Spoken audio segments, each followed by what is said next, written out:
kuna jambo ambalo limezungumziwa bungeni. Nitanukuu maneno ya mbunge Kasekwa, Msukuma kwa jina maarufu. Amezungumzia kuhusu habari ya watumishi wa serikali ambao wanatarajia kuingia katika kinyang'anyiro cha kugombea nafasi mbalimbali za kisiasa kwenye vyama mbalimbali ambao ni watumishi wa umma.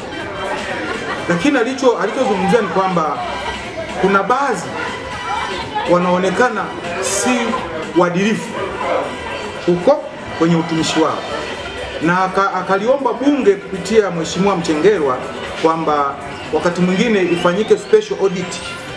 Sasa mimi ni shauri kwenye eneo hili, haki ya kuchagua au kuchaguliwa ni haki ya kikatiba, na kwa sababu CAG alishapita akabaini halmashauri ambazo huko kuna madiwani, huko kuna wabunge. CAG alishapita, kama huko kwenye halmashauri alibaini kwamba sehemu ya halmashauri ambayo yupo diwani, ambayo yupo mbunge, kuna mashaka ya ubadhirifu wa fedha au upotevu wa fedha, basi mbunge huyo hakuna sababu ya special audit, kwa sababu mkaguzi mkuu wa serikali wa hesabu ya serikali alishafanya hiyo kazi. Kwa hiyo kinachofanyika ni CCM tu kurahisisha kwamba halmashauri hii kama ina hati chafu au halmashauri hii imesababisha upotevu wa fedha ambazo ni kodi za Watanzania, basi huyu anayekuja kugombea kutoka kwa halmashauri hii ambaye alipewa dhamana ya kusimamia awe ni nani, ili mradi alipewa dhamana ya kusimamia, huyo jina lake hata wala alifikiriwa hata kufikiriwa, ni kulipiga mkasi. Kwa hiyo nitoe rai kwamba watumishi wa serikali ambao ni Watanzania amfasi kama wanapopewa watu wengine au watumishi wengine katika sekta binafsi au kutokana na vyama vya siasa, wasiminywe kwa sababu ni watumishi wa serikali. Watakuwa watendewi haki, kwa sababu ni haki yao ya kikatiba kuchaguliwa au kuchagua.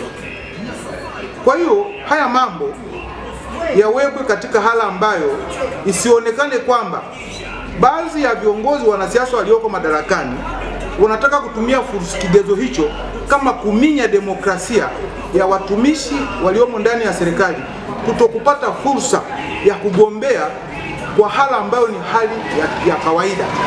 Kwa hiyo nitoe rai kwa Chama cha Mapinduzi na serikali yake waache watumishi wa umma wafuate taratibu kama serikali ilivyosema, waombe, watakao kubaliwa basi wakompiti kuwa candidate kama candidate wengine, lakini wasiwekee masharti magumu, kwa sababu wana haki ya kugombea, lakini wana haki ya kuchagua na haki ya kuchaguliwa. Hayo nimeona niweke hivyo ili kuondoa sintofahamu, kwa sababu CAG alishafanya ukaguzi halmashauri zote au maeneo yote ambayo yamebainika kwamba kuna ubadhirifu wa fedha. Wale watu kama tatokana na huko, huyo jina lake ndani ya CCM linakatiwa hewani, yani hakuna hata kumuona.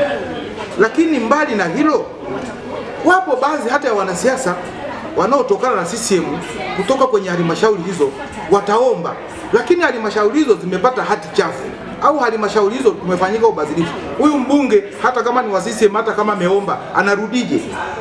Haya mambo ndio yanapaswa kuangaliwa, kwamba kama kuna uchafu huo, hata huyo ambaye anakuja kutetea kiti chake jina lake naye liondolewe, kwa sababu atakuwa naye sio msafi. Hiyo ndio rai yangu kwa Chama cha Mapinduzi na serikali.